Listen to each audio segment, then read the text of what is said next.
You know, it's a unique time where there's so much information and false information and rumor and biased material going around about the U.S. border.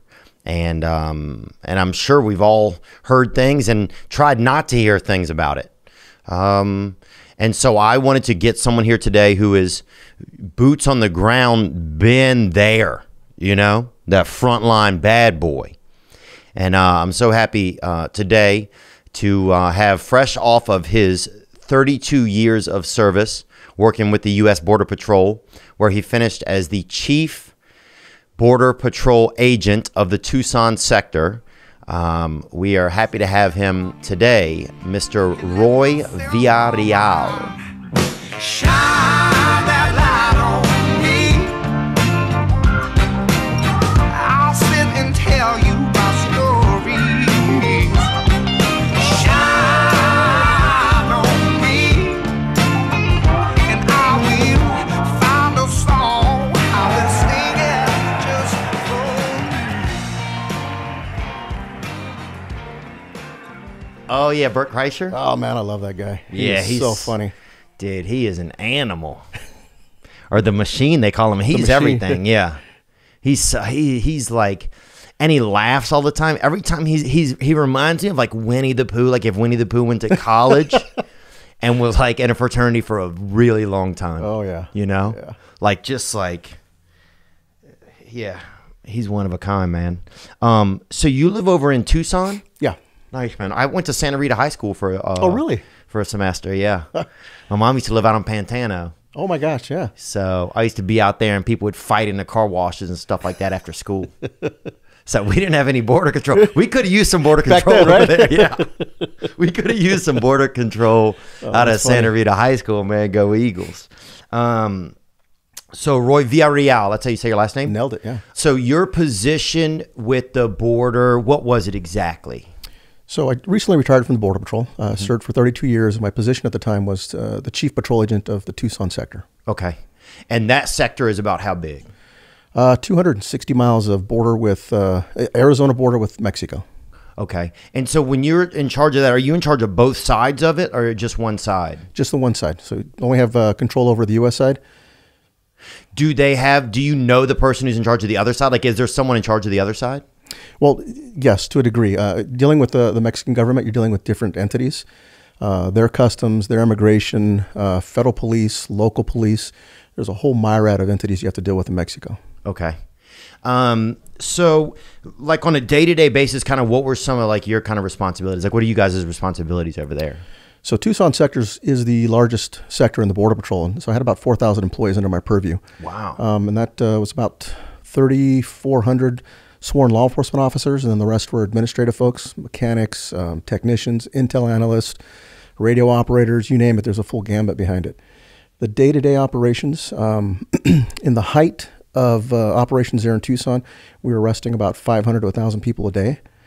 And that includes, like looking at the news right now, you're dealing with unaccompanied children, families, and then that's about 30, maybe 40% of the workload right now. Right. And then the rest are all single adults, criminal aliens. You've got everything from pedophiles, rapists, narcotic traffickers. Coming in, yeah. Wow. So is it, and so, man, there's just it's so much. It's like such a,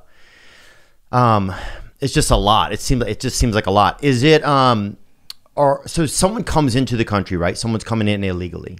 And I say that just because that's these are there's a line where you have to have some rules. And the rules are if somebody's in a place they're not supposed to be, then we're just going to use the term illegally. So is that okay with you? Absolutely. Okay. That's the appropriate legal definition. You've entered the country illegally. Right.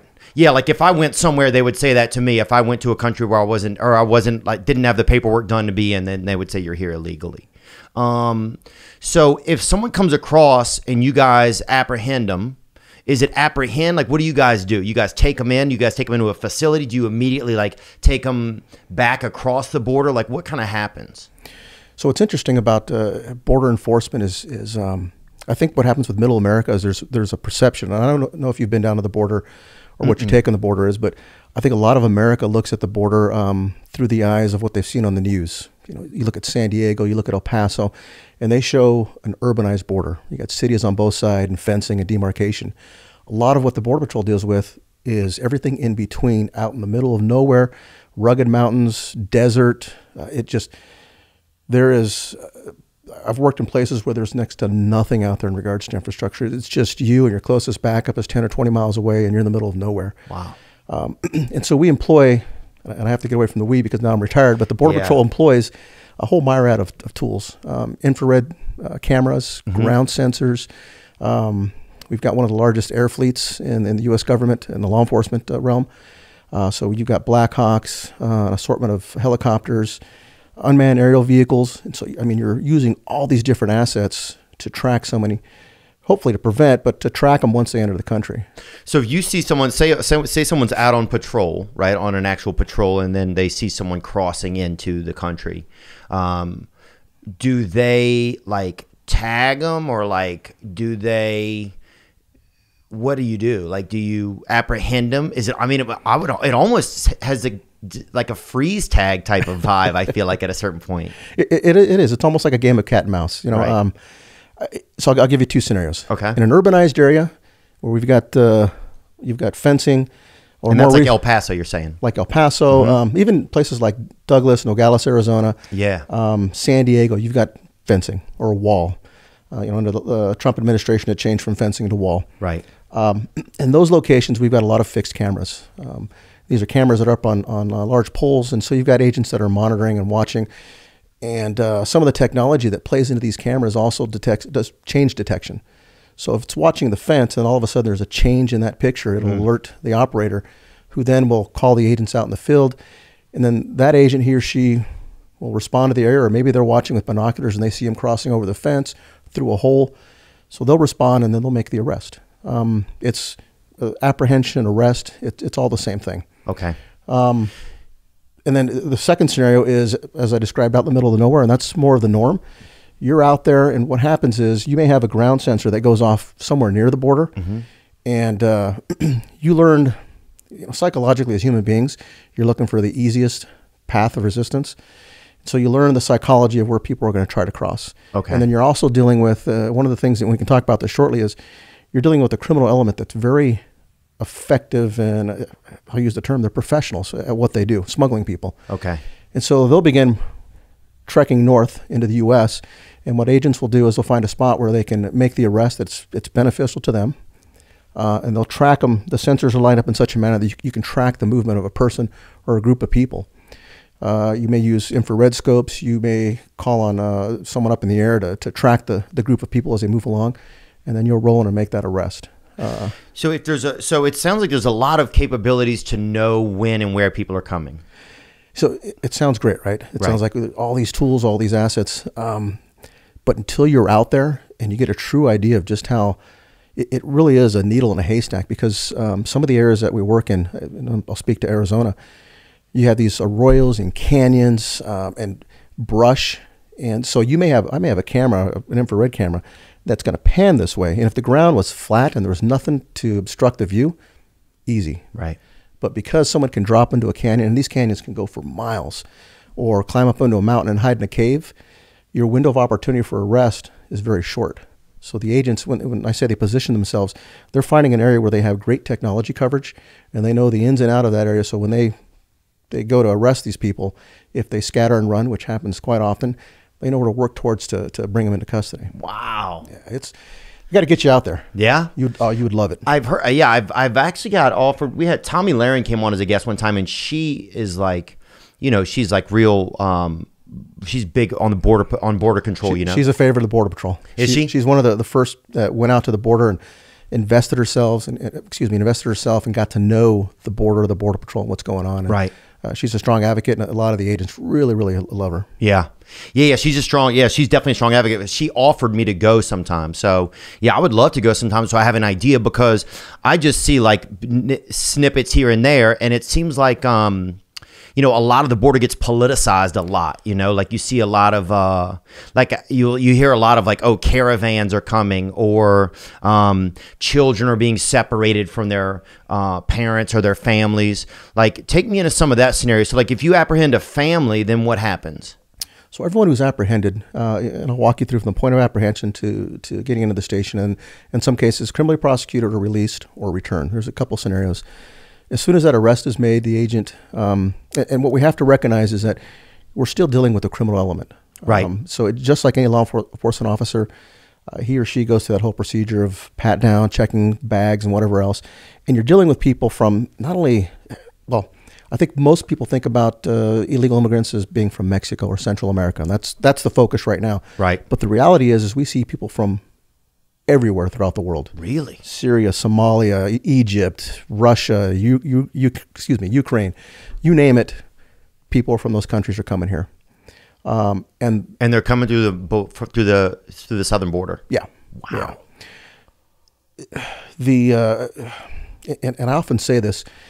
What gets lost on the public is border security is truly national security. Right. We're dealing with cartels, and this is a multi-billion-dollar industry. It's not a couple $100 or a few million. It's billions of dollars that are generated in trafficking and smuggling of people and narcotics. Wow.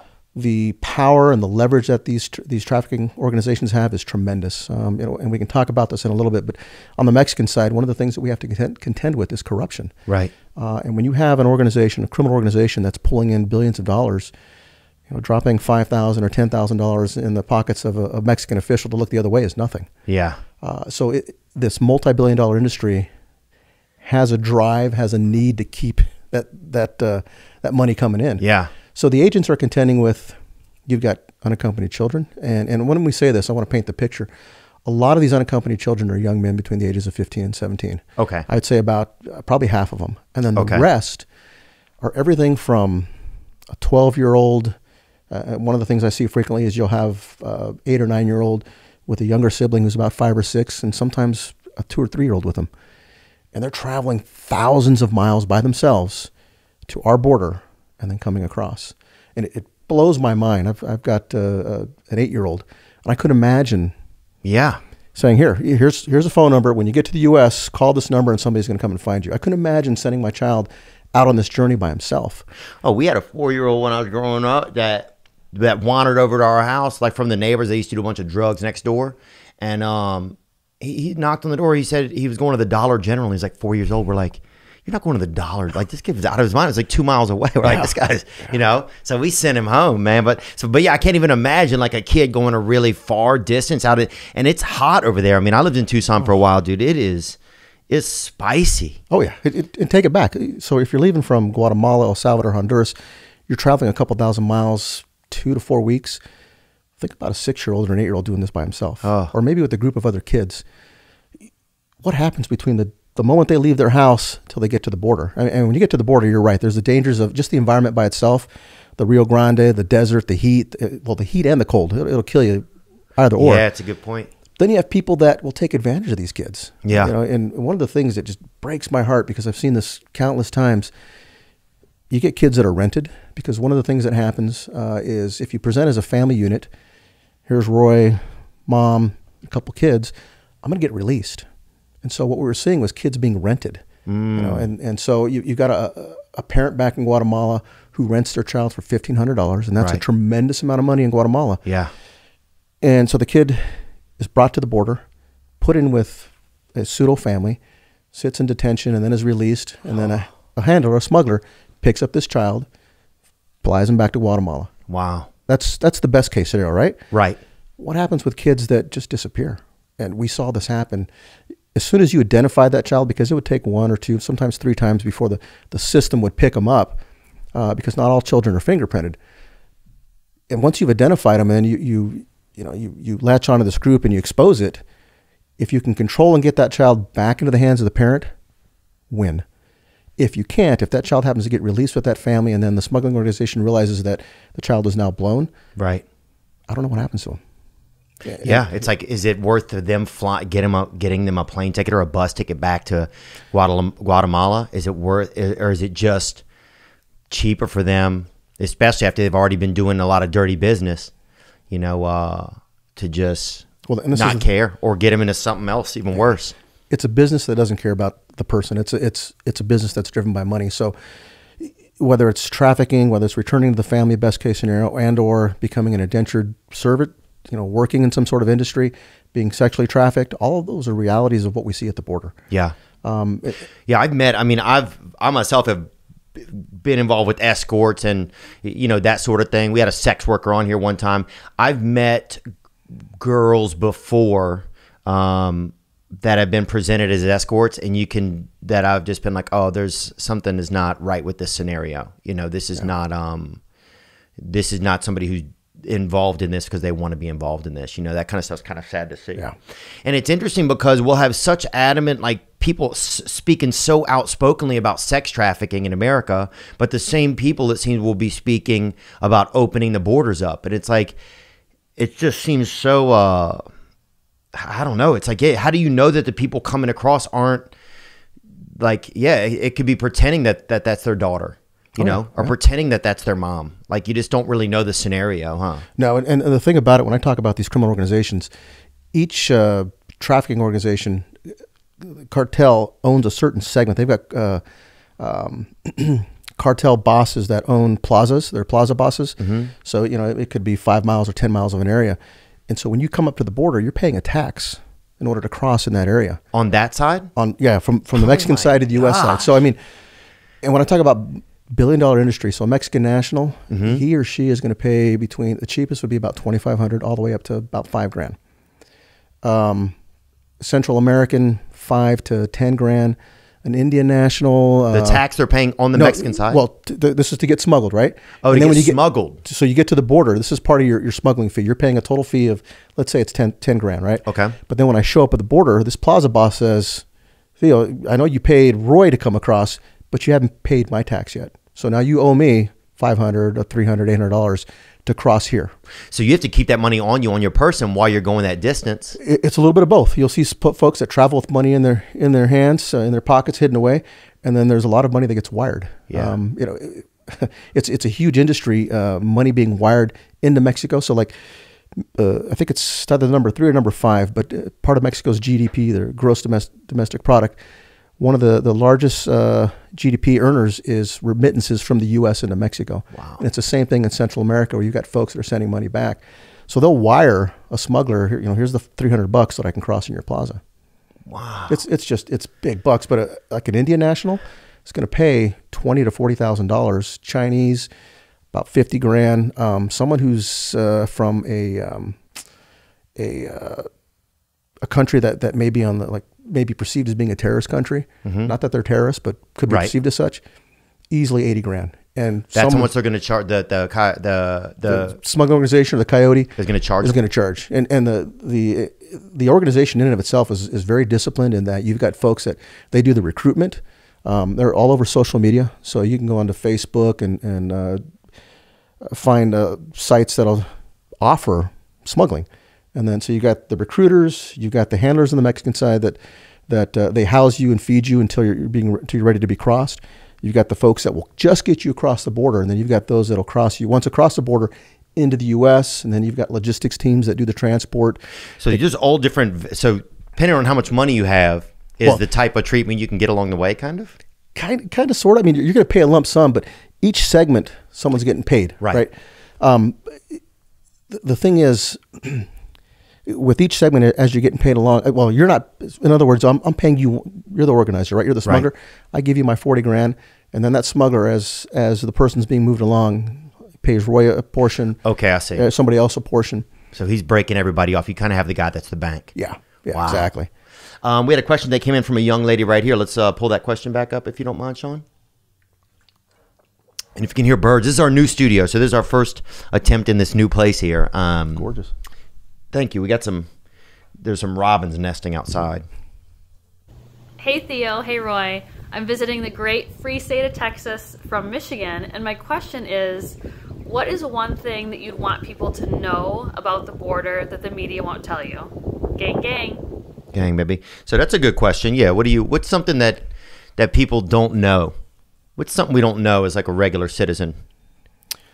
Man, unfortunately, there's so many things, but I mean, realistically, the greatest thing that I think the public needs to understand is that it's not just about illegal migration. It's not just kids or families. It's the greater threat that's posed by these criminal organizations. I mean, when you've got a multi-billion-dollar organization that controls the border, that can move people, commodities freely, that's problematic. Yeah. It feels very problematic as like someone who's just in a place like, yeah, it'd be scary if I left like a window open at night and I knew that people outside of the window had a very strong business and wanted things to come in my window. Oh, absolutely. And they're going to do whatever it takes to get it done. Wow. These aren't, they're not doing it for altruistic, good-natured purposes. They're doing it for the mighty dollar. Do you ever have compromised employees on your side? Yeah, unfortunately, it happens. The reality is, again, It seems like it would be hard to do. So I'll give you two scenarios. The reality is the money is there. And so people that are recruited in the Border Patrol, and we've got people from all over the United States, some of which, such as myself, who were born and raised near the border, so you work in the border environment. You got folks that come from back east, Michigan, places like that have never experienced the border, and they get down there, and it's just this culture shock. And in Border Patrol parlance, we used to call it a 10-4 scenario, which is police code for everything's okay, 10-4. But you call it a 10-4 because here I am, I'm a 4 walking into a bar, and this 10 comes up and starts hitting on me. Well, what she's doing is she's working you to corrupt you. And so we've seen a couple circumstances where that's happened. So the reality is there corruption, or can corruption happen? Yes. Right. But it's easier in Mexico than it is in the U.S., simply because of the pay is different. It's also culturally accepted in Mexico. One of the sayings down there is "plumo o plata." Give me a silver or give me a bullet. So silver being money. Right. And so Mexico's been changing, working towards getting away from corruption, but it's still a reality of the environment down there. Yeah. Wow. And so we've also up against a real dark force over there. You're not really just up against the people that are coming across. You're up against the possibility of those people not just being like people fleeing for a better life. You're up against the possibility of those people being criminals, and then you're up against the both of those being fortified and supported by billions of dollars, by a strong running business, by dirty money. But yes, absolutely. Wow. Yeah. The other aspect too is we've had cartels pay people to join the border, clean record, get them to join the Border Patrol, and then use them for information, enforcement routes, and stuff like that to pass goods. So it's an everyday threat. It really is. So what about so Trump had a plan to build the wall, right? So that was like a thing that was really big that he spoke a lot about. Did they start building the wall? Do you feel like the wall was going to be effective? So looking at Trump's wall, again, 32 years of doing this. When I first came into the Border Patrol, there was very little infrastructure along the border. It was strands of barbed wire, if it was even up. Right. I remember being in a high-speed pursuit, and I'm driving down off the freeway. We get into the dirt, and we're driving through these ravines and stuff.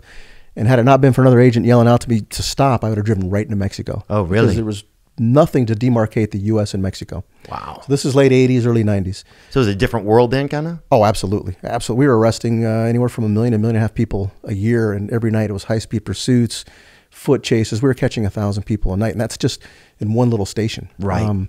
I used to laugh because when I first joined the Border Patrol, I remember walking into a station, and there was somebody had a shirt for sale, and on the back of it was an agent laying face down with footprints on his back. I'm like, well, what does that have to do? And he's like, just get out in the field and you'll see. And sure as heck, you were just getting overrun every day. It was really crazy, absolutely crazy. So almost like playing Red Rover or something, and they're just coming? Oh, yeah. Yeah, they would. So if you Google it or look on YouTube and you go back to late 80s, early 90s, in San Diego, that was the epicenter of everything illegal migration. And what the migrants would do and the smugglers would do is they'd line up on the Tijuana side of the border, and they would watch the agents. And there weren't a lot. When I came to the Border Patrol, there were about 2,500 of us. When I retired in December, there were about 20,000 of us. So we've grown tremendously, but even that's, it's not enough to cover the border. So it's increased by almost 10-fold, and that's along the entire border? Yeah, both the southern border and the northern border. So we've got Okay. about 16,000 agents on the southern border and just under 2,000 on the northern border. And that gets forgotten too. There's a threat up there on the northern border. Wow. It's different, but there's still a threat up there. Right. Do you when you have like a family that comes in? Oh wait, let me get back to that to the Trump wall. So the wall, was it being built? It was. Right. So one of the things, and this is often, I think we talked about the media, and you get a certain soundbite. So the media doesn't give you the full understanding or picture of what we're talking about. Right. When we were talking about the border wall, what it is it's a border enforcement system. It's the wall, but more importantly, it's access to the wall. It's infrastructure. It's a road that leads to the wall. It's a road that parallels the wall so you can patrol. It's power. It's technology. It's this full package. Right. And so people often, again, they think about the border as being this urban area that you can just drive right up to and patrol very easily. When you go out into the mountains and the deserts, you need access. And what building the wall did was it gave us access to certain locations. So looking at Trump's border wall, there was some new wall that was built, and then more importantly, there was replacement wall. And I often laugh because people are like, well, it's not wall, it's not new wall. Well, when you get a new pair of shoes, you don't call it a replacement pair of shoes. It's a new pair of shoes. Right. So we have new wall built. It was about, I think it was 450 miles of wall that was built. Oh, wow. Yeah. That's a decent amount. It's a decent amount. And the thing about this, too, is what the wall does is, and what we looked at and we analyzed in the Border Patrols, where can we put wall that effectively shapes the environment for us so that we can make, we deter people from coming into the U.S., and then more importantly, if they do elect to come into the U.S., where can we shape it so that it's advantageous to us to make an arrest? Right. Yeah, because there's so much cost too that go into like just getting people out of like the middle of nowhere and getting them back to a location. Man, I just can't even imagine all the costs that go into a lot of that. So the wall now, are they finishing the wall? Are they stopping the wall? Do they know? No. So the when Biden came into his presidency, the new administration put a stop to all wall building. Wow. Which is very short-sighted, and I say it because of this. So in building the wall, it's not like they start at point A and then to B and then to C. What they did is it's A and B here and M and N over there, so that you have areas that are open. So they'll go and they'll clear out existing fencing, or they'll grade for new wall, and then they're building in certain segments and building to finish the wall.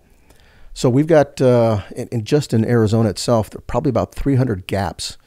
Some of which are as small as 50 feet, some as wide as a quarter mile. Right. And other areas where the wall was built up to a point where you put a gate in, and you need gates to go back and forth because you have to do maintenance on the fencing on the walls and sometimes rescues, and I'll talk to you about that here shortly. So they didn't finish these gates. So now you've got 300 gaps in the wall, which means 300 vulnerabilities. Wow. 300 places that smugglers can push people across. And one of the tools that smugglers use, and this really upset me. So when we had families and unaccompanied kids coming across, what these organizations would do is they would charter 3 to 6 buses. They drive them out to the desert because on the Mexican side, their freeway parallels the border. On the U.S. side, other than the cities, there is nothing on our side of the border. Nothing, anywhere from, I would say 30 to 80 miles before you hit any sort of infrastructure from the U.S.-Mexico border. So these smugglers, they'd charter these buses. They'd drive up 100 or 300 families and kids, and they drop them off in the desert and push them into the U.S., knowing that our technology was going to pick up this event, and then it would take us 24 to 40 hours because it's, again, in places, they were dropping off in places where we had very little access or infrastructure. So it would take us 24 to 40 hours to get 4x4 vehicles into these areas, load up the kids, load up the families, drive them to a place where we could then get a van or a bus and then drive them to a station. And so when this happens, and it's done strategically, again, this is about making money, right? Right. It's done strategically. So you drop this group off here, and then I've got to close operations for, in this particular location, I shut down a whole station, which is about 450 agents. And I dedicated all of those agents to getting these kids and these families out of the desert because what's going to happen? The heat or the cold is going to kill them. And so when your manpower is dedicated to this, then you get segments of the border that are wide open. And what happens? They run drugs through there. They run criminals through there. So it's all about making money. It's a cat and mouse game. A lot of people are selling things online and vending things and selling things. And if you want those things, if you're a seller, you got to get rid of the product. You got to push goods You know what I'm saying, fam? No one does that better than ShipStation. No matter how much you sell, ShipStation makes it super easy to push weight, to manage and ship all your orders from all your sales channels faster, cheaper, and more efficiently. Ship with any carrier. Import orders from any sales channel. Access discounted shipping rates. Do it all. ShipStation. Whether you're selling through Amazon, Etsy, or your own website. Whether you're using UPS, FedEx, or USPS. You'll get access to amazing discounts. With ShipStation, small businesses can now access the same rates usually reserved for those Fortune 500 companies. Compete with the big boys. ShipStation has more 5-star reviews than any other shipping service. Get our discount right now. Use the offer code THEO to get a 60-day free trial. That's 2 months free of no-hassle, stress-free shipping. Just go to ShipStation.com. Click on the microphone at the top of the page and type in THEO. That's ShipStation.com. Enter offer code Theo. Make ship happen. Oh, man. Cracking into a little bit of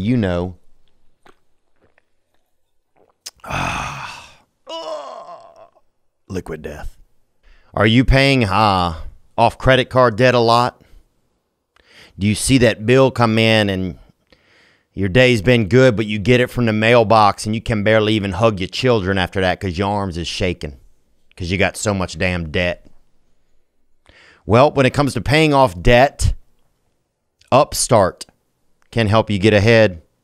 It's the fastest, easiest way to pay off your debt with a personal loan, all done online. Whether it's paying off credit cards, consolidating high interest debt, or funding personal expenses, over 500,000 people have used Upstart to get a simple, fixed monthly payment. Quit getting all of those statements. Get one. With a 5-minute online rate check, you can see your rate up front for loans between $1,000 to $50,000. You can receive funds as fast as 1 business day after accepting your loan. Find out how Upstart can lower your monthly payments today when you go to upstart.com/THEO. That's Upstart, UPSTART.com/Theo. Don't forget to use our URL. Let them know we sent you. Loan amounts will be determined based on your credit, income, and certain other information provided in your loan application. Go to upstart.com/Theo. So sometimes the people, humans, will even be used just as a ploy to then run more expensive products over. Oh, absolutely. Wow. Absolutely. One of the things we were witnessing too is I was in San Diego prior to going to Tucson, and San Diego at one point was accounting for about 60% of all hard narcotics, meth, coke, fentanyl. Oh, wow. San Diego. Yeah, Dang. it's crazy. A lot of it come through the ports, and then some of it come between the ports. But in Arizona, it started to pick up, and the difference in Arizona was they were making these little blue tablets, fentanyl tablets, which is much easier to smuggle and transport than bricks of the stuff. So you would get, and the way these guys operate, it's just phenomenal. So the scenario I described, right? Here's the diversion. I send a group of 3 guys, 3 to 5, all of them with a backpack, all of them carry, well, the way they would work it is the first guy would have 20, 30 pounds of marijuana, right? The next guy, food and supplies. The third guy would have the fentanyl, and he would be carrying probably 10 to at the most 20 pounds of fentanyl. And then the other 2 guys, maybe meth, coke, something else. And so this group of 5 would come running across the border. We would hope that we would pick them up. If we're not, what we try to do is not get so distracted that we completely avoided everything, because again, we had air assets, technology. And so you'd see this group, and then the group had the 5 guys. The first guy, his job was to get arrested. Right. So that you have to deal with him.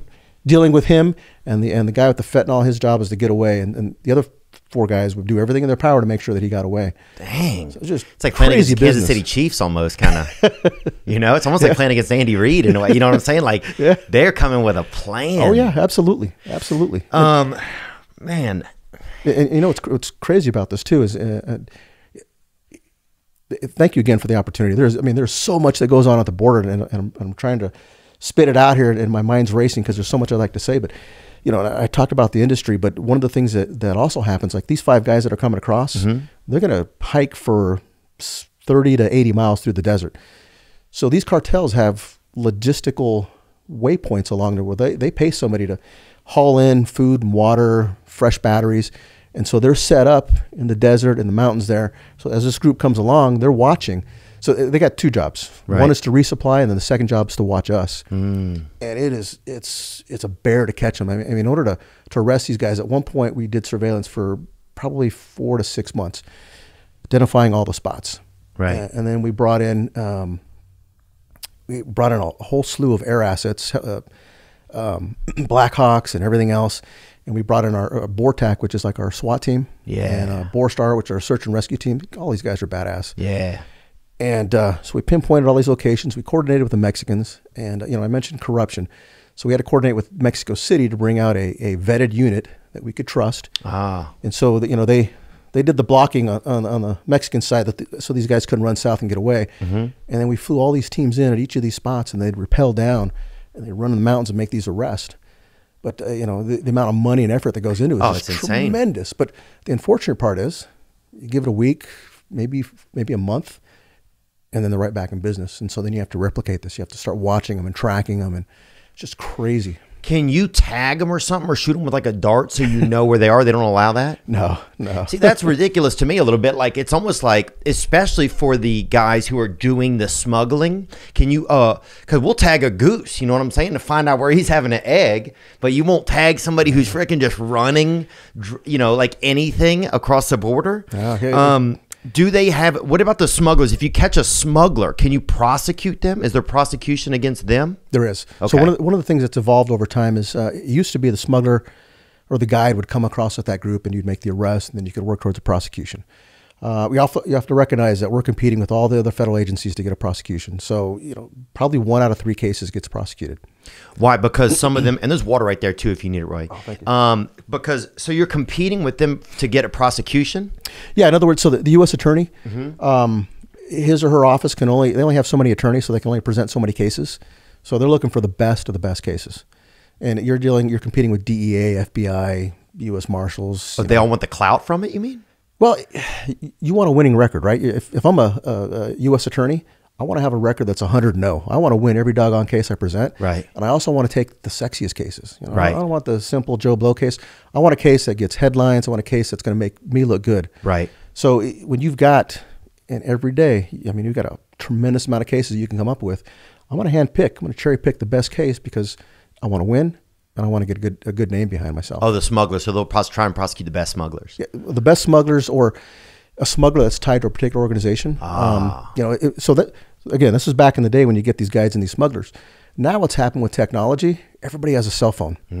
And some of the locations, the cell phone service has gotten to the point that it virtually touches every part of the border now, which means they can communicate, they can pull up, they can track as they're moving along. So smugglers will sit in Mexico and they'll text, okay, you're going to walk for a mile. I'm watching you. When you get to this point, you're going to turn left. You're going to walk for 3 miles, and then you'll get to this mountain. You're going to get resupplied. You're going to get DoorDash. Yeah, it's just it's getting it's crazy. And we try to employ technology, and there's certain types of technology, some of which I can't talk about, but that we employ when we're that working can jam cell phones and stuff like that. Stuff that can jam cell phones, track cell phones, and more importantly. One of the things that happened with the Trump administration is so the president gets to declare his top priorities. And for the longest time, immigration and border enforcement it wasn't even on the radar screen. With President Trump, it was in the top 5. I think it was number 3. And as a result of that, we got access to a bunch of agencies that have techniques, skills, tools, technology that goes well beyond what we've ever experienced. And that really enabled us to start painting a better picture along the border. Everything from looking at it was very frustrating because you would look across the border because a smuggler sits here and he's watching you, knowing that you can't do anything to arrest him unless I shouldn't say that. Very far and few between you get to arrest that guy because you have to work with the Mexicans, and like I said, some of these guys are paid off, and then you have to build up a case, go to Mexico City, and then sometimes you get the arrest. But the ability to do is just I wish it was better. To be able to actually prosecute these guys? Yeah. Because really it's just a lot of return. So is it a lot of just returning them? It is. So going back to the beginning of our conversation, unaccompanied children, there's a process for them that, we take their information. A lot of them show up, they have a phone number written down somewhere or a piece of paper, and you'll contact that person, and then you work at the consuls of those countries, whether it's Mexico or Guatemala, and you start backtracking to identify who the child is, if they have family in the U.S., and how you can connect them with that family. And they're released from our custody into another organization that does the housing and the feeding until they can get them into a relative or a parent's hands. Okay. And in some cases, when it can't be done, then they work towards getting them back to their family in whatever country they're coming from. Okay. That's kids. Family units are usually processed, and then they're released into the U.S. So like if a mother and two children come in and a father, then they're processed and released into the U.S. Yeah. And where do they have to go back to Mexico, or they can just stay? So, and this is what's looking at 2014. Thinking about the viewer's question there. One of the things that's happening right now is that up until about 2010, 2014, I think is more realistic. Most people coming across were single adults. Right. Yeah. So they were arrested. Some were prosecuted. Some were just simply returned back into Mexico. In 2014, people began to realize that they could exploit the asylum loophole. In other words, I come here and I say, Theo, I want asylum. Right. And because of that, I've got to process you, and then I've got to release you. And when I release you, now you have access to state aid. You get a work authorization, and you may not have a hearing for 5 years. And that's if you elect to show up. And a lot of people don't show up for their hearings. So they don't necessarily qualify for asylum. And I think it's one of the shortfalls of this, because you've really you've bastardized the definition of asylum. And for those that truly need asylum, now they've become one of a million people asking for it, and you've taken that away from them. Right. And at the same time, now these folks are using the system against the system in order to benefit from it. Excuse me. And so the family units, they come in, they ask for asylum, they get into the U.S. and they disappear. Wow. And, your criminal aliens, they get prosecuted. And again, we have folks that robbers, rapists, narcotic traffickers, you name it. And, they'll get prosecuted for what's either illegal entry or reentry, or being an ag felon. And they can get anywhere from a year to some upwards of 10 years. In prison? Yeah. But then that's federal prison. Prison that we have to take care. It's like, it's still on the American tab, really. Yeah, absolutely. Have you had to release people that you know are criminal, like release people just into the country, and you're like, I should not be releasing this person, but there's nothing I can do about it? Like, it's out of your... Yeah, I've never had to release like a hardcore criminal. Right. You're going to do everything if you've got a hardcore criminal and you know that's a bad dude, right, you can do everything in your power to make sure that he's either returned to Mexico, or there's some legal resource you can use, i.e. maybe he's got a warrant in some sheriff department or something, so you can get him picked up and held and then prosecuted. Right. You do everything in your power to do that. But I think like looking at today, right now with the situation at the border, it's a crisis. Is it a crisis? Oh, absolutely. And I'll tell you why it's a crisis. There's a focus on kids. There's a focus on family units. So in 2019, we had a border crisis then. And what made it a crisis was these two populations, families and kids, what they do is they cause the system to come to a complete grinding halt. Right. Because there is no law enforcement entity in the world that's designed to house or care, feed children and families. Right. So we often heard, negative backlash about, it's inhumane treatment and X, Y, and Z, but nobody's situated for that. But when you get, I think it was almost 200,000 family units and something like 80,000 unaccompanied children, when you put that into the system that's not designed for it, it stops, it's gridlocked, and then everything else falls apart behind it. You can't prosecute, you can't house criminal aliens, so the system will collapse. It's a crisis on multiple fronts. First and foremost, because it's not being addressed, the flow is going to continue. Right. The unfortunate part, and for the Border Patrol, we're apolitical. We're worked for 32 years under different administrations. Every administration, you give them the facts, you tell them what you think is going to work, what's going to benefit, and then you step back, and then you fall into line. Mm-hmm. This administration was briefed on, if you reverse these programs, if you take these steps, this is what's going to happen. And unfortunately, sure as shit, that's what happened. So we're in a space right now where it's, do you feel like it's, how bad is it right now compared to what it's been like during your tenure? So in 2019, So like you mentioned the caravan earlier, and that was the first of its kind. We had something like 20,000 people. This was a few years ago. You remember that Honduran caravan? There was Yep. all of this, like, there was pictures, and there was like some of the pictures were even stolen images from Hotel Rwanda. I remember seeing one, and it was like a bunch of black guys with machetes, and I'm like, I don't think this is the same thing. But that was a big thing. How much of that was just like a political football kind of being kicked around, and how much of that was like an actual group of people on the way? So it started out, it was multiple groups of a couple thousand, and then the biggest group was something like 8,000. And then they convened together. First it was Honduras, and then El Salvador got on board, then Guatemala. And so when these groups convened together, they were close to 20,000. When they hit the Mexico border, and this is when the U.S. put pressure on Mexico, Mexico made an effort to stop them, but it wasn't a concerted effort. It wasn't like we're absolutely going to do it. And then there was some rioting at the Mexico-Guatemala border, and then eventually the crowd pushes through. And then what happened as they progressed through Mexico was cities decided that they didn't want, who wants 20,000 people camped out in your city? So cities started chartering buses, and they would start moving these folks along.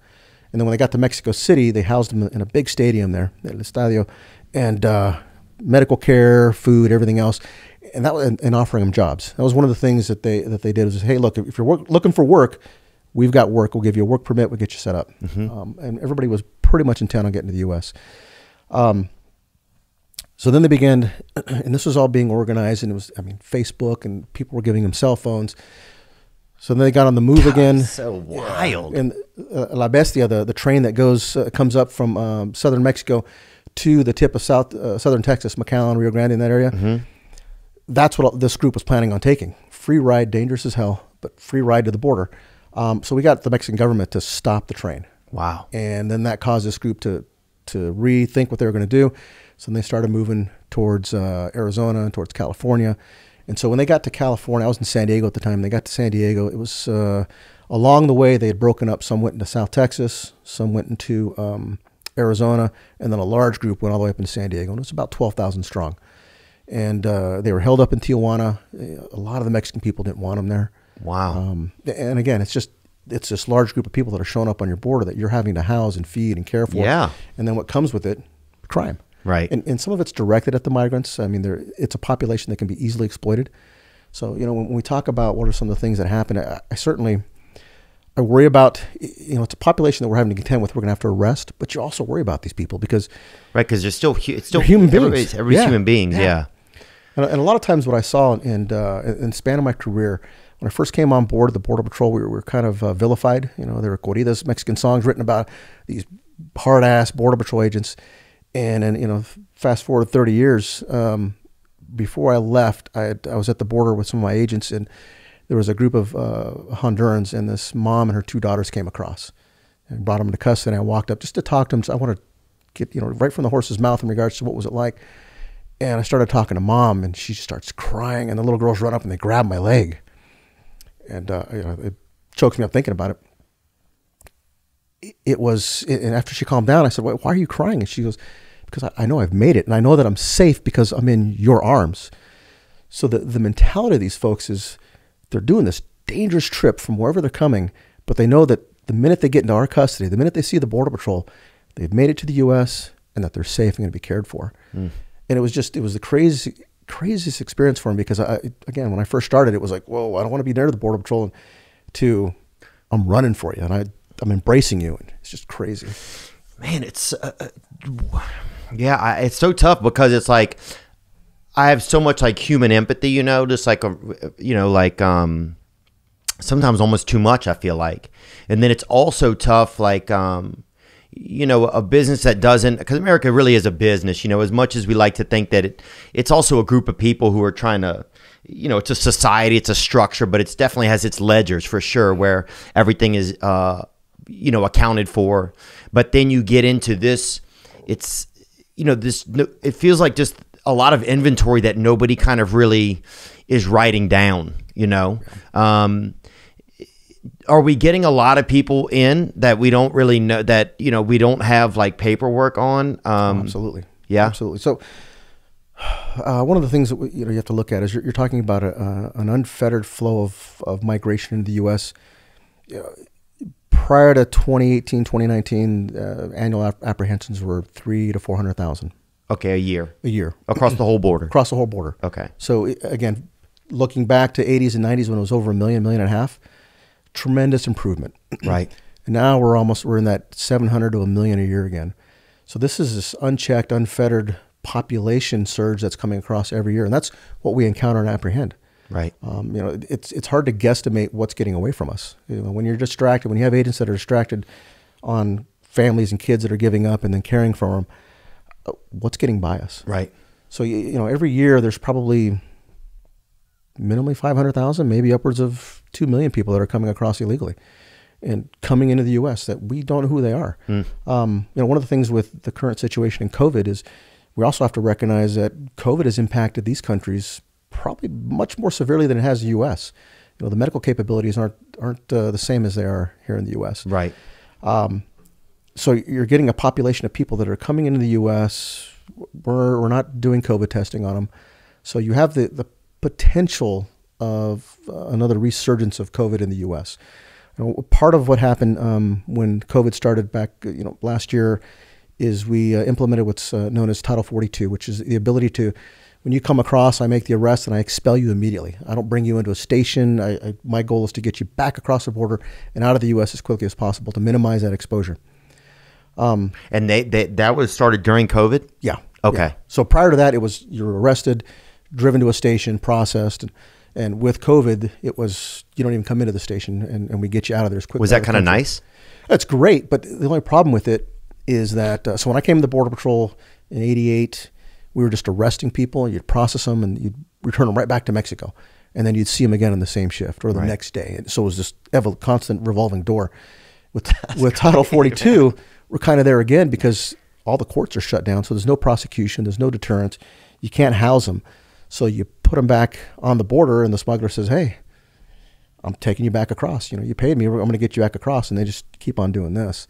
So until we get the court system turned back on, and then I think, unfortunately, until the Biden administration recognizes that their actions and their words are having an impact, they're driving illegal migration. I see. Until that changes, this is going to continue. So when we talk about crisis, I mentioned the system coming to a grinding halt, but the bigger issue is that there isn't enough from this administration saying, you can't come here. Right. You're going to be prosecuted. Or the reality behind this whole thing is, and people may find this quizzical, thinking, here's an enforcement officer, but our immigration system has to be revamped.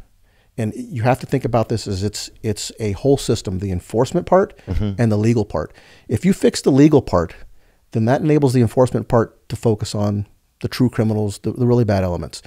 When you have a legal system that's messed up and is not working well, that's when you get all these people that take the illegal route, and then it just burdens border security. So I'm a strong advocate of whether it's this administration or the next one, somebody has to come in and fix our immigration system as a whole. Really? But they can't do it half-assed. You can't focus on the legal part, not the enforcement part, or you can't take apart the enforcement part and then bolster the legal part. You need to do it simultaneously so that you've got this immigration system, this umbrella that works well. So it's really a two-arm deal, huh? Oh, absolutely. Does it feel futile sometimes? How do you guys maintain that morale if it seems, what does it feel futile? It does. One of the things I've been talking to some of the agents that are still out in the field, and it's it's the antithesis of what you've been trained and what you've been doing for your careers, arresting people and removing them from the country or prosecuting them, and now you're arresting them and you're releasing them into the country. The other thing too is when you release them, a lot of what's not being reported is the impact on the border communities. Right. Oh, I think about that a lot of times. If you're a family that has a house there 20 years ago or something, and you worked hard in a town and you provided for your family and you bought a home, and then what's that like for them? Yeah. Yeah. So you have the potential of driving the value of the home down, but the greater impact is, when we look at the Title 42 thing, it was also about preserving our medical system in the U.S. because we wanted to make sure that we had ample medical care for U.S. residents. Right. If you allow this population to come in, it can overwhelm the medical system.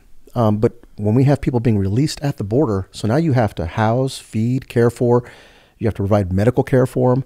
So some of these border communities, they're not equipped for that. They're not equipped for a surge of 1,000 or 20,000 people coming in on a daily basis. And so it overwhelms them. You know, they don't have the deep pockets to pay for this stuff. And right now the government's not doing anything to help them out. Oh, man, here's a question we have that came in right here from a fella right here. Theo, what's up, bro? This is a question from Roy out here in Johnson City, Tennessee. Just wondering, what's the biggest danger that you go through on a daily basis out there? If it's certain wild animals or cartel. Just curious. Gang, brother. Gang, baby. Thank you for that question, man. Yeah, Roy, what do you think is like, what's kind of a danger when the guys leave on their details or on their, what's some of the biggest dangers that you guys face? And it could be physical, it could even be emotional dangers that you feel. So there's a whole realm of dangers. I mean, honestly, so the cartels, the criminals, that's one in and of itself. You're dealing in the environment. So if you're out there in the desert and you're hiking around, dehydration, hypothermia. I've tragically, I've had a number of agents that have died from dehydration. Had an agent hiking up Patagonia Mountain, had a heart attack and died. Really? Oh yeah. So I mean, the elements in and of themselves are danger, and then you get the criminal aspect. Some of these guys, they carrying weapons. Some of them. Oh yeah, they don't want to be taken into custody. You know, and at one point, particularly in Arizona, we had rip-off crews. These were gangbangers coming from Phoenix down to the border, laying in the mountains or the deserts out there to rip off the mules coming across with the dope. And so we had an agent who got caught up in the middle of a firefight and got killed. And then he mentioned wild animals. Man, we're dealing with rattlers out there, pumas. There's some serious animals out there. Yeah, some buzzards. Oh yeah. And then you got you go down to Texas, you got the Rio Grande. In some places you walk right across it. Other places it's dangerous as hell. Yeah. So I mean, there's a whole bunch of things that can, unfortunately, law enforcement as a whole is a dangerous job, but there's a bunch of things that can kill you out there.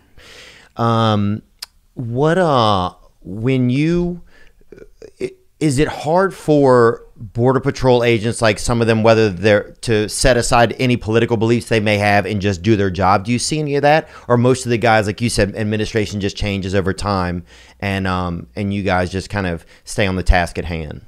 You know, it does bother you personally. Of course, you want somebody that's supporting your endeavors, but you don't take it to work. Again, because every 4 years you have the potential for working for a new boss. Right. And the rules can change every 4 years. I think what's fortunate for the agent in the field is that you're tasked with enforcing the laws that have been legislated by Congress. Right. And so even though the president may not like those laws, it's the law, and it's hard for him to change it or her to change it maybe someday. So you try to stay apolitical, but it certainly bothers you when you're not getting support. So obviously laws have to change, and it's a lot for things to actually change that would affect the way that you guys operate. But you're saying that if it's not like maybe more vocal support from the media or from a president or from an office, then if they see border, say if I'm a coyote or a smuggler or someone who one of these plaza kingpins who's helping run guys through my district or whatever to cross the border to make more money. If I see this, I know that the system's taxed, and I know to attack more. I know to ramp it up. Is that the kind of thing that happens by when you see that there's a border crisis? Oh, absolutely. They take advantage of anything. They'll exploit any opportunity. Man. So the current situation, absolutely. They're looking at, if I've got family units and kids over here encumbering the agents, then I can run over here to the right of them. It's interesting. It's a business. It really is. It is a business. And as a young man, I started out in San Diego. I worked at a checkpoint, and we would see these cycles. You're always trying to get a hold of what the next trend was. So when college season, late August, when kids are going back to school, you'd see kids smuggling dope. Oh yeah, we used to smuggle it. Dude, I remember one time we went down to Mexico. Well, I remember one time we all went down there and bought pills, because that was something you could do in Mexico. You could buy pills, and we all took them. Then we ended up stealing everybody's pills from each other. So now we're all sitting around in a room. We'd each stolen each other's pills, and we're all lying. Everybody's looking for their own pills and had stolen the other person's pills. And everybody's just lying that they had stolen. And then one time we got steroids, and we couldn't find a way so we put them in a shampoo bottle. And I remember for a couple months back in Louisiana, we literally would just like put like a syringe into a shampoo bottle and like, I mean, like we were horses drinking out of like a soapy trough, you know? Oh my gosh. I remember the weights just kept slipping out of my hands for about 3 months. So yeah, I mean, it's like, I mean, there's definitely like, you know, it's interesting because there's like an allure for it when you're an American kid growing up. There's an allure to go down to Mexico, and it's almost like there's just less laws, less regulations, less infrastructure. So you kind of have carte blanche to kind of get into just more trouble is capable. Oh, absolutely. So you see it. So you're saying, sorry to interrupt you, but you saw some people. So at a certain seasons of the border, it's just spring breakers coming back across. You'll see college kids smuggling because, you know, looking for tuition, books, whatever money. Oh yeah. And at one point, you know, as soon as you catch on to that trend, then they shift to something else. I've seen senior citizens. Oh really? Oh yeah. You know, they're supplementing their income. You know, the Clint Eastwood movie, The Mule. Yeah. That's real. I mean, 2 years ago, I was in Arizona and we caught a guy who was 68 or 69. I can't remember. Old guy. He was a mule smuggling dope. And we were talking to him. He said, I've been doing this for years. You guys, you look at an old man, you don't think of a drug smuggler. Nah, man, that colon cane, baby. Are they putting cocaine? Like, are they doing the balloons still? What are people doing, man? I'd be worried about, that colon cane. That used to be the big thing. People would like swallow cocaine balloons. Do people still do that? Oh yeah. So, every mechanism. When I was working in El Centro, this is Southern California. They were so every day across the border, and the border's it's such a dynamic place. If you haven't been there, you need to go down there, experience it. And but every day, hundreds of kids cross the border to go to school. And so what these organizations had done is they took their school books, they hollowed it out just big enough to put a key in there.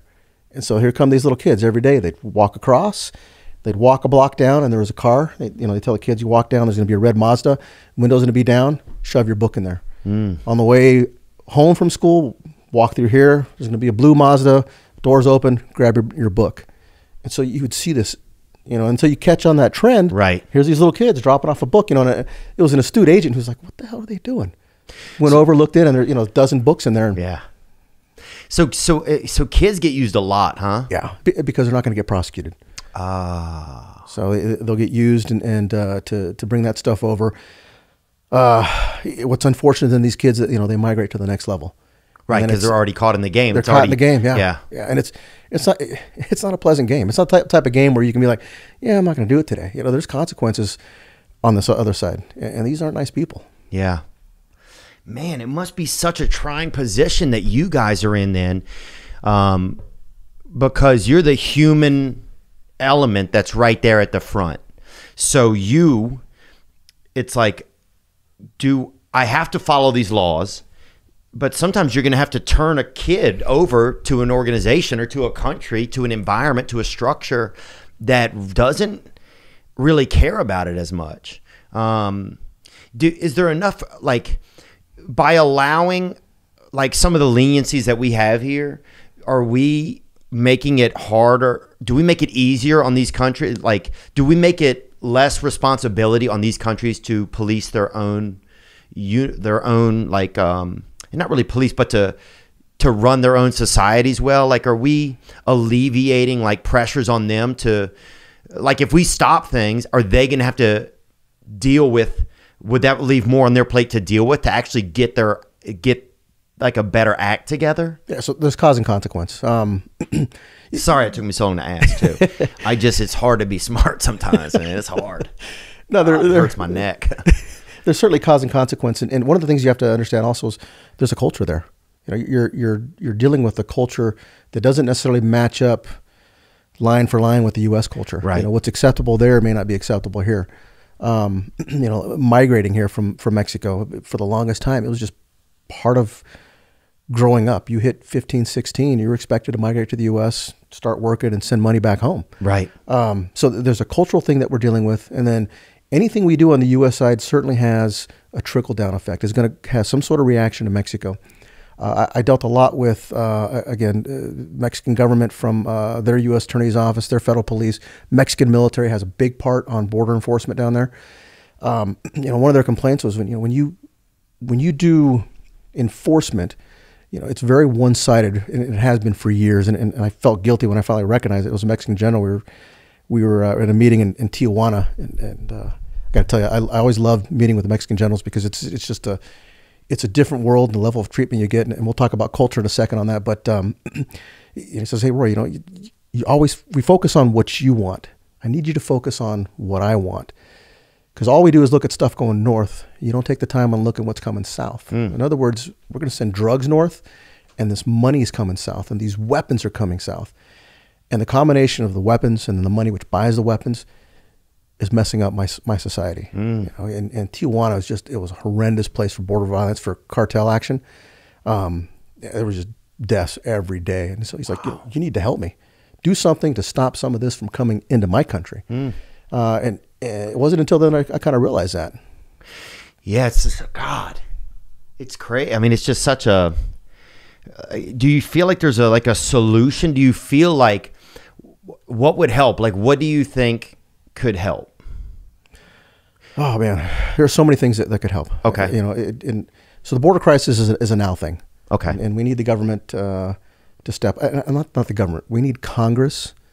We need the White House, but more. I think Congress more than anything, kind of to get in the game. Right. If I can be blunt, Congress needs to get its head out of its ass and start doing something. Right. They have the power of the purse and the power to legislate. Right.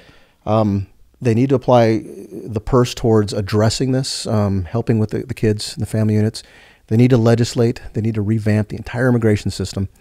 And I applaud the Biden administration for looking at what do we do to invest in the source. Where are these people coming from? Right. That's great, and we've always tried to do economic redevelopment in these countries. But they have to recognize that you can't put $1 billion in El Salvador today and expect it to stop this flow. Right. You have to recognize that it's going to take 10 or 20 years before that plan comes to fruition. So in order to make things better, it's revamping the immigration system, it's helping some of these sending countries, but it's also having a very strong, effective immigration system that includes the border enforcement. Right. You can't undermine it. And whether it's technology, more agents, more infrastructure, whatever it may be, you need to secure that border. Man. So you have to have the border, you have to have the actual boots on the ground, they need help, and then you have to have better ways to legislate and just process things. Yeah. Congress has to do its job. Right. I mean, it really hasn't done anything towards addressing the problem. And a lot of what's going on right now is Congress's fault from the last 2 or 3 years, because a lot of the funding that was earmarked for detention, for remodeling detention facilities, was removed from the budget, because part of the intent was to ensure that people were being released. Okay. So now you fast forward 2 years, and what's happening? We can't hold these people, so we have to release them. So it's a vicious cyclical game, and I would just hope that our elected officials just focus on the problem. Not only for the humanity of these kids and these families, but also for the bigger aspect of the border security. One thing we didn't touch was terrorism. Yeah.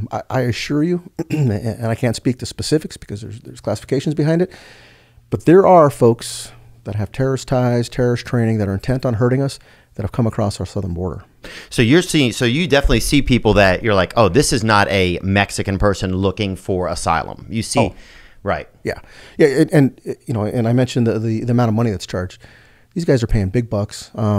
And for like right after 9/11, a lot of the smugglers refused to have anything to do with anybody that came from a Middle Eastern country, just because they kind of paint everybody with a wide brush. You're probably a terrorist, right? So even the smugglers had like there was sort of a code of honor, right? Code of ethics. Right. But you get away from 9/11, we kind of forget about it. They're like, man, if you smuggle that guy in, he's going to blow up the country. We'll have no place to smuggle. Yeah, people. Exactly. Yeah.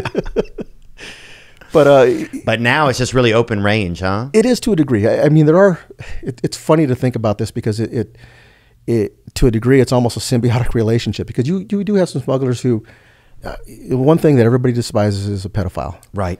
And if they know you're a pedophile, or you do something in their midst and they're hurting a kid or something, if they don't beat your ass or kill you, they'll shove you across the border with a little note letting you know who he is. Letting you guys know? Yeah. Oh wow. Yeah, I've seen that on a couple occasions where somebody's left on the other side of the border, tied to a tree or cuffed up, and with a little note, "Hey, this guy's check your records." Wow. So there's a little bit of street justice, a little bit of ethics on there, but they're still driven by the almighty dollar. And I would hope that if it related to terrorist stuff, that they would still refrain from it because it harms both. Yeah. You know. Yeah. Knock, knock. Who's there? It's Super Speciosa. Okay. Okay, boys. Especiosa. Today's episode is brought to you by the Kratom experts at Super Speciosa. If you never heard of Kratom, it's an herbal supplement, kind of like a CBD, but instead of coming from the cannabis plant, it's from something closer to a coffee type of tree. Café de Arbol. That's right. It can provide relief from occasional pain. It can provide energy, support, and it can manage stress. I might need to do a few lines of it right now. Unlike other guys, Super Speciosa keeps their kratom the way nature intended, unadulterated and pure. That's right. Unadulterated. Unadulterated. You want the good stuff. You want it clean, papa. Huh? I want the stuff you find floating off the coast of Miami in a bundle. That's what I want. And that's what Super Speciosa offers. So if you're going to try kratom, which you should, heck, you've tried everything else, man. You used to huff gas, boy. Go to superleaf.com/Theo. You're going to get 20% off. Go to getsuperleaf.com/Theo. That's right, GetSuperleaf.com/THEO. Enter promo code Theo for 20% off. That's getsuperleaf.com/Theo, promo code Theo. BetterHelp, HELP. You get timely and thoughtful responses. You get connected with a real therapist, not your mom's friend who's chatty and hits on you. BetterHelp is committed to facilitating great therapeutic matches. Maybe you don't want to drive over there to the help center in your town or village or experimental area where you live. Maybe you don't want to be seen walking in there in the back of a nudie shop and somebody's back there giving advice. BetterHelp sets you up with licensed professional therapists.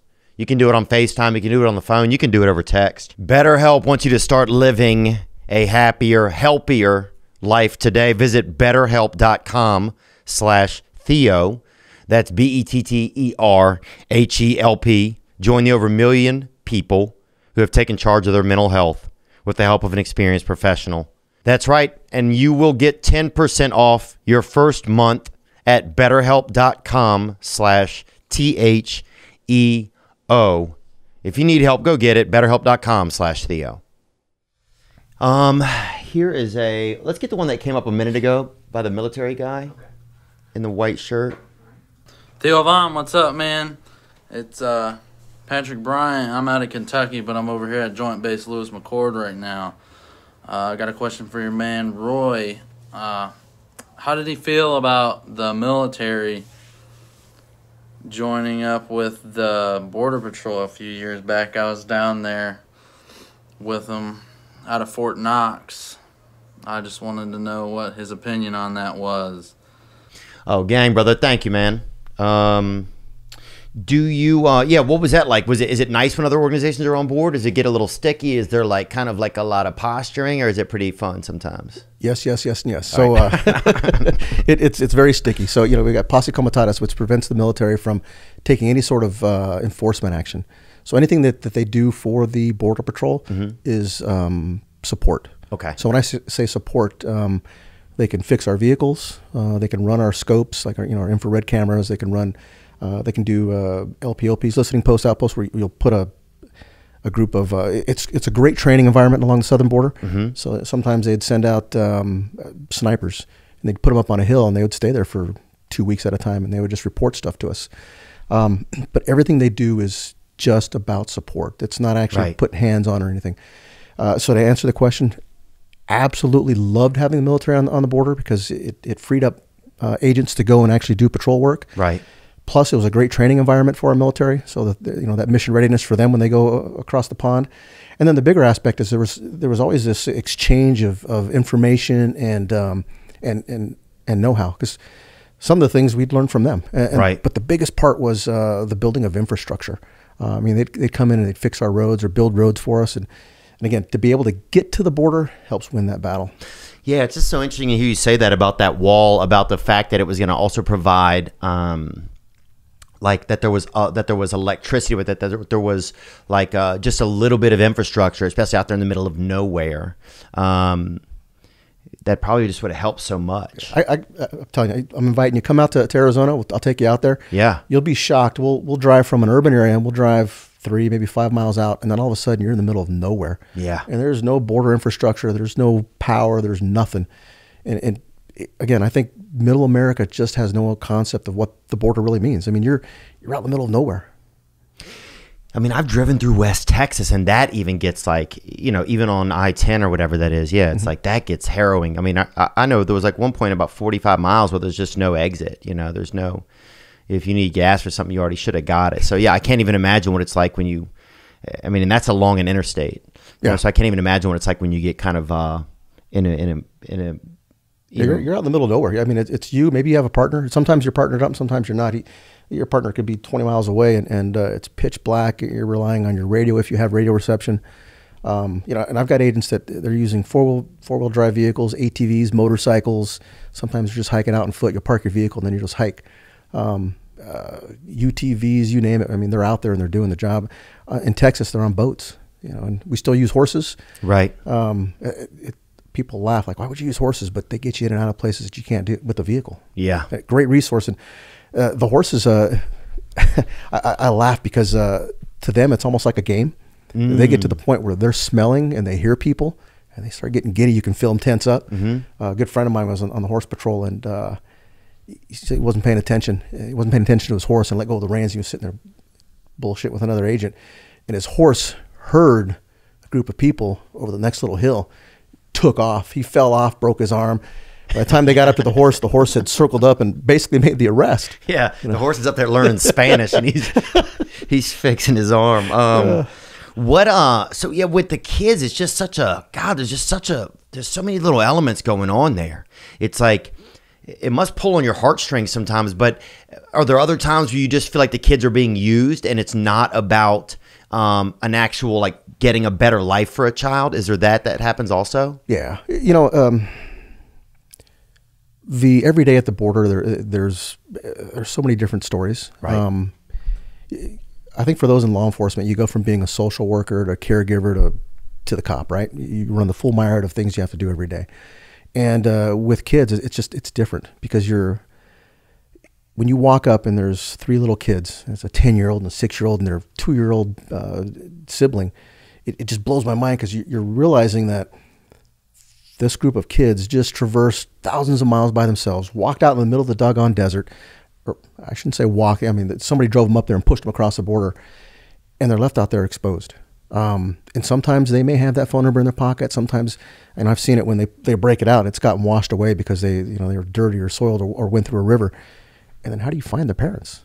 We've had cases where infants, newborns, you go out there and you find them, they're there, and what do you do? How do you track back the parents of this child? Yeah. We've also had some cool stories where this was in San Diego, where I don't know why mom did this, but she handed her baby off to another guy, and they're coming across the border, and the agents went to make the arrest, and she runs left and he runs right. She didn't know who he was. Right.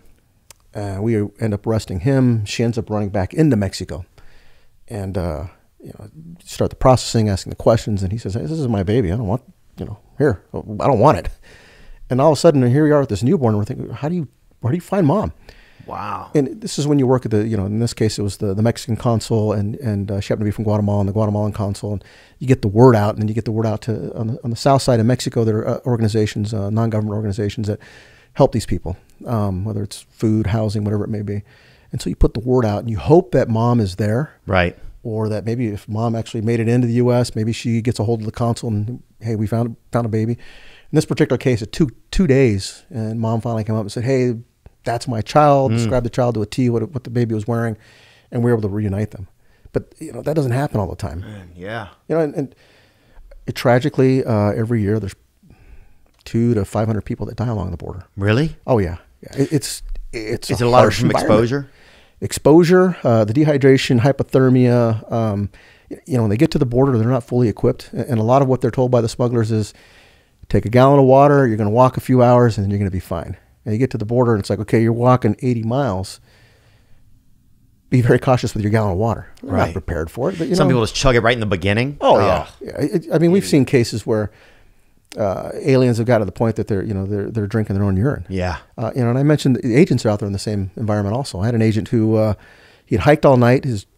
He was tracking down a group. His radio went dead. Beginning of summer, he ran out of water. He starts to get disorientated.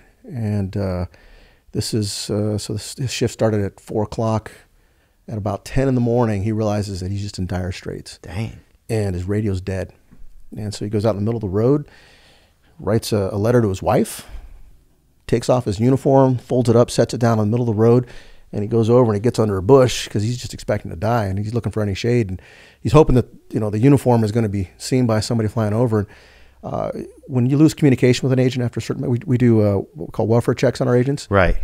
And we couldn't find him, and so we started this massive ground search and air search, and thankfully, so this is like 10 o'clock, I think it was about 1 in the afternoon, we found him, and he said, I was ready to go to God. Dang. Yeah, so it's a dangerous place, but going back to the kids and the fact that there are 200, 500 people dying on the border, Yeah.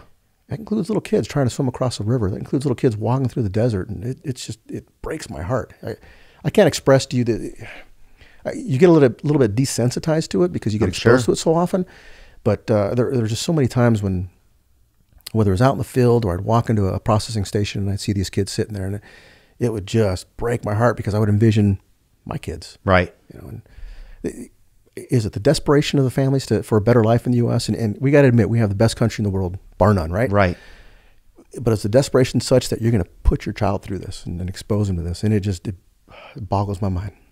Yeah, that feels like such an intense move because I've been to some countries where, I think I've been to most of the countries where there's a lot of poverty and there's a lot of not much structure, and there's even some where there's a lot of danger and fear. But you still often see families just moderate that the best to their abilities, and also they don't know any better a lot of times. I just couldn't imagine that would be such a desire, especially if you had children. Yeah. I would almost be like, let's just manage what we can here and be together than take this or come across together. Yeah.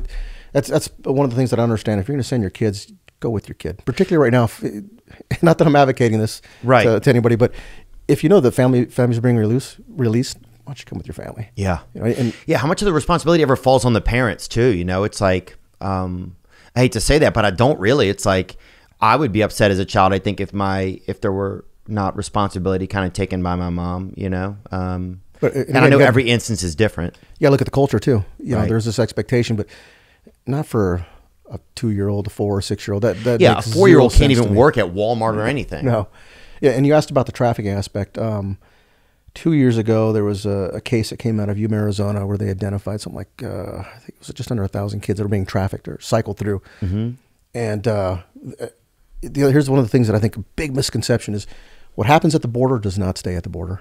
Right. It's coming to every part of the U.S. It's here in Nashville. It's in New York City. It's in Florida. It's in Kentucky. You name it, it's going there, whether it's narcotics or illegal immigrants. And in this particular case, these kids were being trafficked, and then the family units were also part of this trafficking. And so when they're getting released, usually either the mom or the dad were getting putting a bracelet on them. And then what we were finding is as soon as they got to the Greyhound station or the airport, they would cut it off. But we were tracking them, and so we tracked them to 3 different locations. And in each location, they would arrive. So if they didn't cut it off near the border, they cut it off when they got to the state that they're in. And they would get there, and then the smuggler would bring them in. And, okay, now you're part of this landscaping team. You're part of this construction team. You're going to be a maid, and you're going to work off this $10,000. Wow. So, I mean, they were slavery, modern-day slavery, right in the midst of us. And the kids were part of that. And, again, it gets back to some of the kids being rented. Some of those kids would get there, and then they'd be flown back. Right. And when we brought that organization down, there was a female who was responsible for those kids. And it brought me so much joy to see her get prosecuted. Man. Oh, it's a lot. It is. I appreciate the opportunity. There's just so much that goes on with the Border Patrol, and we haven't really talked about what the men and women do, the tools they use. We've talked about a lot about the criminal aspect, what's driving it. There's so much that goes on there, and again, it doesn't stay at the border. It's just yeah. No, that's the part that really definitely starts to scare me too. It's like, it just seems futile. Like if we're going to spend money to have this, and like we have a military that's not sitting around a lot of times, but on a lot of bases, they could use probably details and things to do at times. I'm sure some of them would love the opportunity even just go see the border and see what it's like, and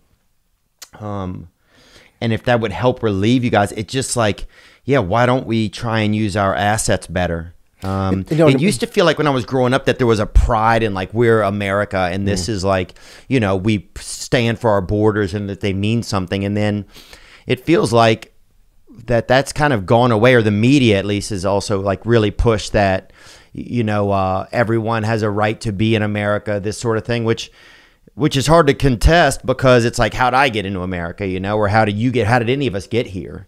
But at the same time, it's like, if you don't have some system of checks and balances where, like, some inventory, there used to be a program, I think, where you could sponsor a family, like a family that came in, another family would sponsor the family.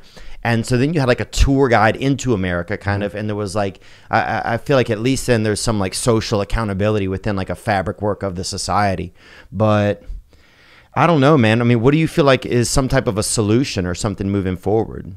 It's the legal aspect. It really is. It needs to be revamped. What you described about programs, refugee programs are well established. So where you're sponsoring refugees as they come in different category from an asylum seeker. Right. But there are programs for that where whether it's a church group or a particular individual that supports that refugee and then helps them assimilate and become part of America. Really, the key is legal migration, but it's got to be a system that's just much more effective and efficient.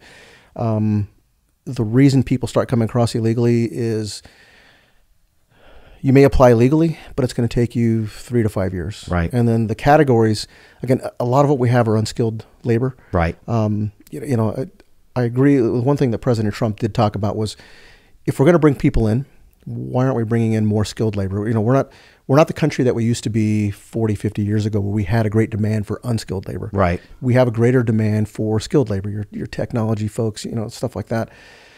So if we're going to do this, it has to be revamped so that it's addressing the particular types of skills that we need, but it's also done in such a manner that it's effective. We live in a world where we want things now. Right. Nobody wants to wait 2 or 3 years, and that's part of what's driving this illegal migration. Is if I apply legally, A, I may not qualify. B, it's going to take me forever. Dang. And then C, right now, if I come across illegally, I'm going to get released. At least that's the mindset. That's right. what we're seeing on social media and chatter and debriefs that we do with the folks we encounter. And that's some of the stuff that's really the worst, because that's how people are learning about it and getting inspired, really. Like, now's the time, Oh, yeah. Yeah.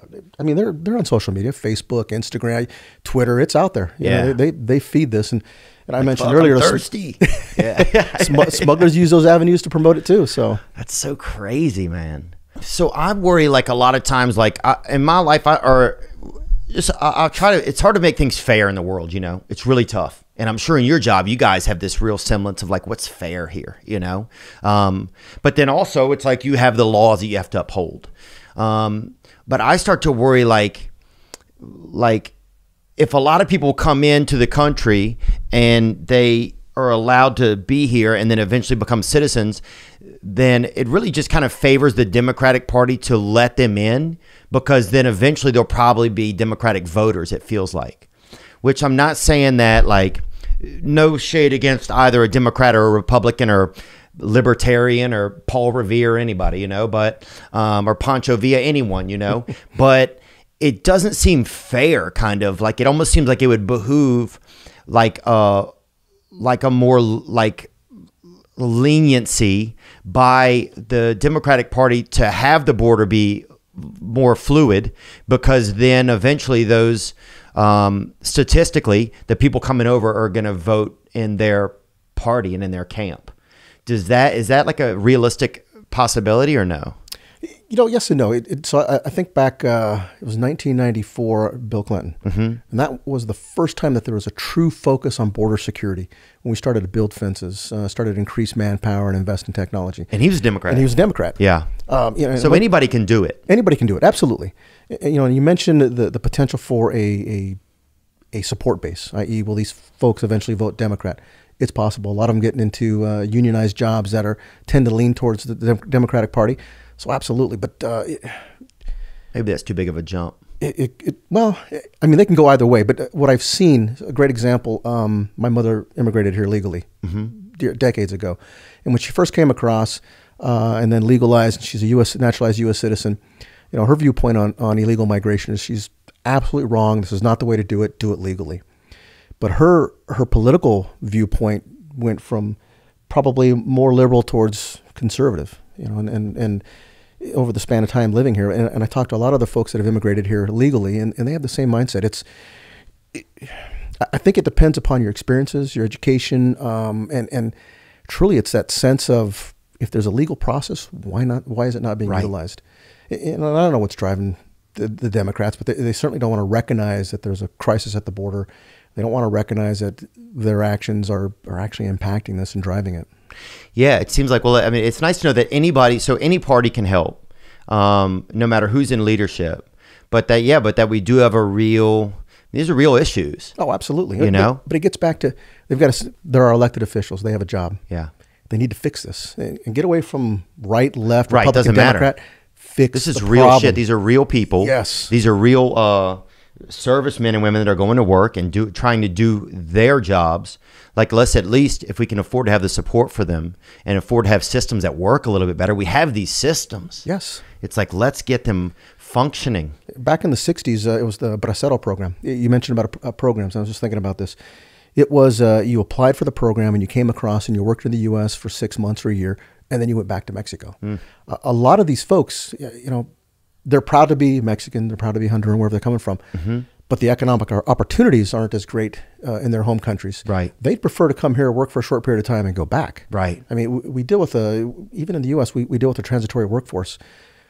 You bring that program back, you may have some tremendous success in that. Now you've got a legal mechanism which allows these people to come and work here for short durations, contract work basically, alleviates the flow at the border of illegal migration, which then enables the agents to focus on all the bad people that are trying to come across and the bad crap that's coming over here. Because they're there. Yeah. Yeah, I think that's my biggest thing is I like, you have to have a system of inventory. You have to, like when a teacher calls roll call at the beginning of a class, it's like you have to know who is here. You just have to. Yeah. And you have to know why. And especially in a day and age when we have so much ability to keep tabs on everyone. Yeah. And the one thing too is you talked about accountability and knowing who's coming here. One of the things, and I'd mentioned earlier, it's not a huge flow, thankfully, but there's certainly a terrorist threat there. Yeah. And some of the folks that come across, there's an initial scrubbing, then there may be more deeper scrubbing down the road. Some of these are bad folks that we have to keep tabs on or get out of our country as quickly as possible. Yeah. Yeah, I totally agree, man. And it's nice to just hear like a lot of what's going on. And I think you did a really good job, Roy, just like sharing a lot of information and just sharing it like in a comfortable way where people can really just kind of hear that it's a severe thing. It is. It is. And it's man, you guys go through a lot.